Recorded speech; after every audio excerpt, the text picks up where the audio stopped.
Hai, bertemu lagi di konten channel My Club ID, saya Benny, dan kembali kita hari ini menghadirkan sebuah pengujian power supply. Dan ini ya sebagai catatan, power supply pertama dari Zalman yang pernah saya uji, yaitu Zalman Gigamax 3 750 watt.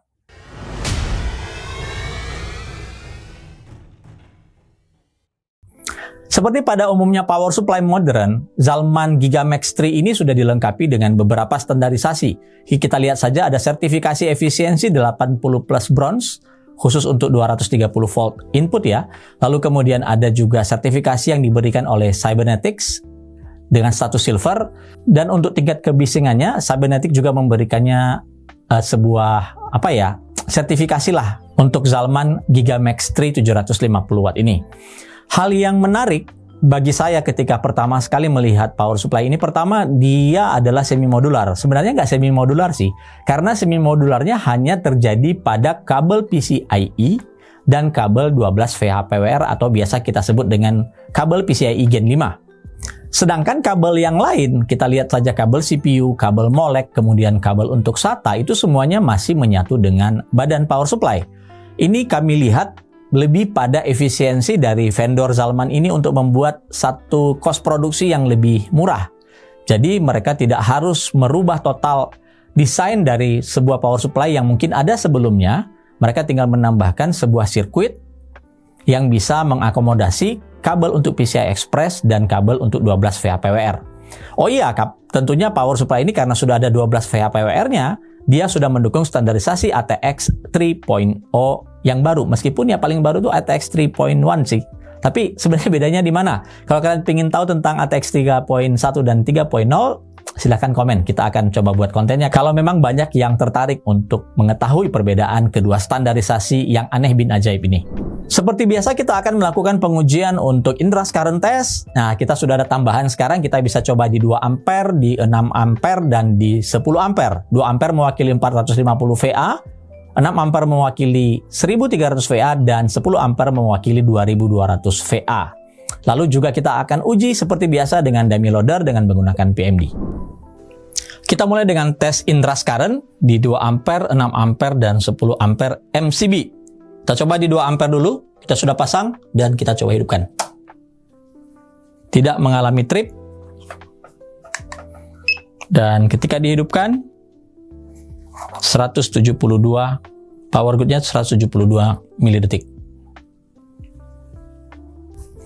Percobaan kedua, kita coba sekali lagi, apakah trip di 2 ampere? Tetap tidak trip.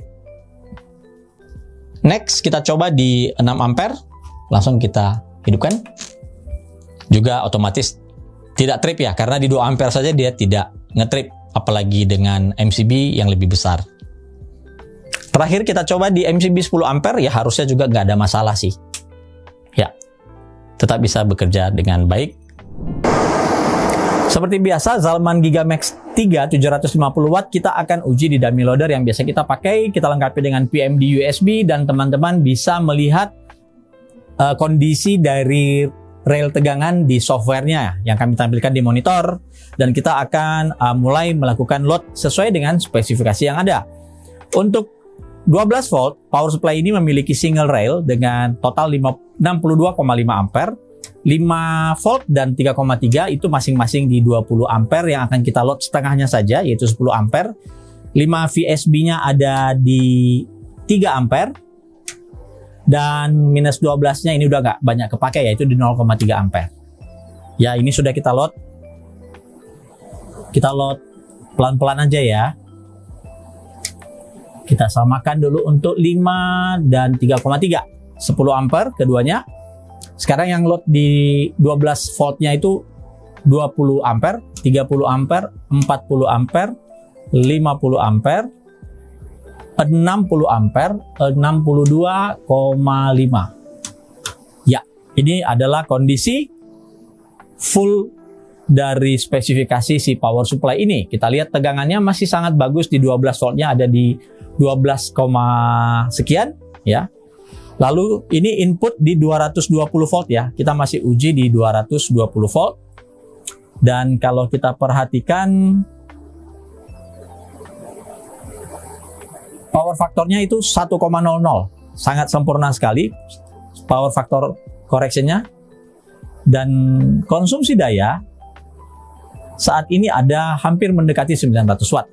Sekali lagi ini total di load di 12 voltnya itu di 62,5. Kita akan coba naikkan, langsung saja kita naikkan ke 70 ampere. 70 ampere itu tegangan outputnya masih bagus sekali di 12 volt. Kita naikkan lagi 80 ampere.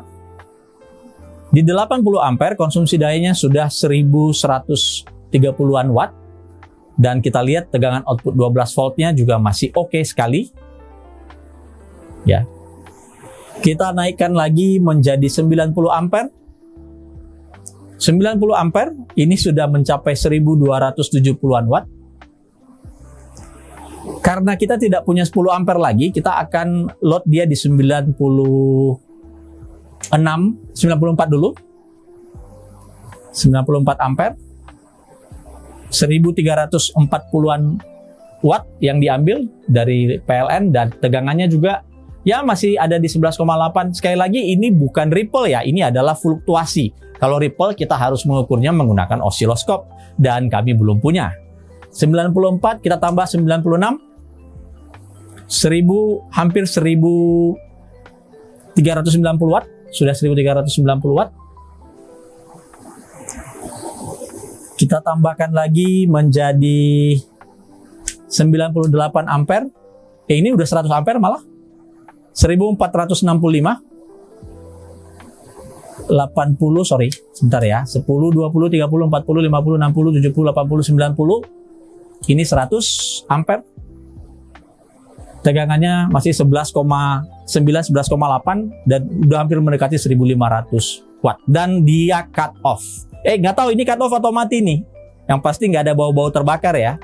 Kita akan matikan dan kita akan coba hidupkan kembali. Semoga power supply-nya ini survive. Semoga ya. Ini cukup gila sih kalau dia bisa sampai 100 ampere untuk 12 voltnya. That's crazy. Kita lihat temperatur, kita pegang. Ini tidak ada yang, ya so far tidak ada yang masalah. Semoga dia masih bisa hidup. Dan ya betul, dia masih bisa menyala dengan normal. Berikutnya seperti biasa kita akan tes di tegangan rendah. Kita tes kali ini di 160 volt input tegangannya. Ingat ini power supply hanya mendukung atau direkomendasikan hanya menggunakan input 230 volt atau 200 sampai 240 volt. Kita langsung hidupkan. Ya di tegangan turun ini dia masih bisa menyala dan kita akan coba load. Sama seperti tadi.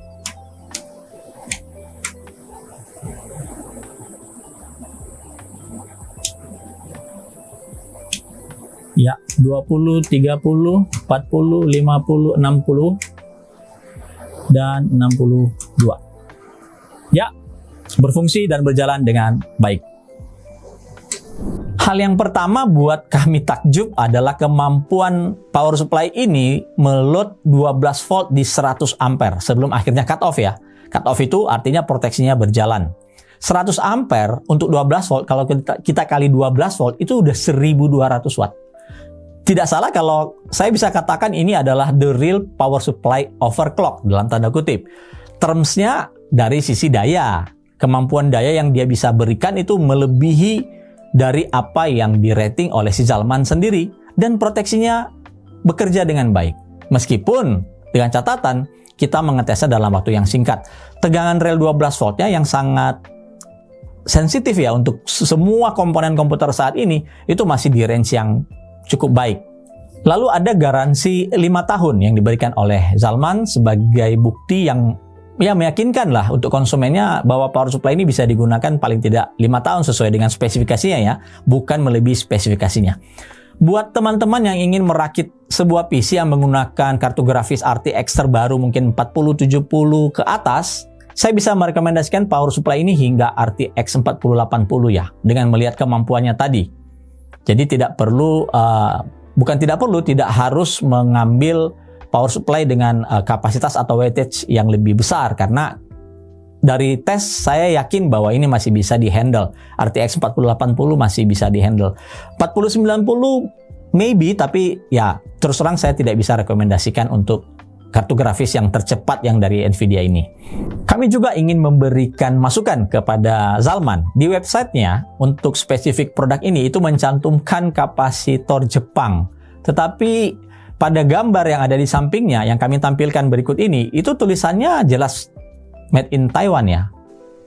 Jadi mungkin ini harus menjadi koreksi dari Zalman agar tidak menjadi misleading bagi konsumen di kemudian hari yang mungkin mengklaim, oh ini harusnya kapasitor Jepang. Dan memang tidak ada tulisan kapasitor Jepang sih, baik di box maupun di badan si power supply.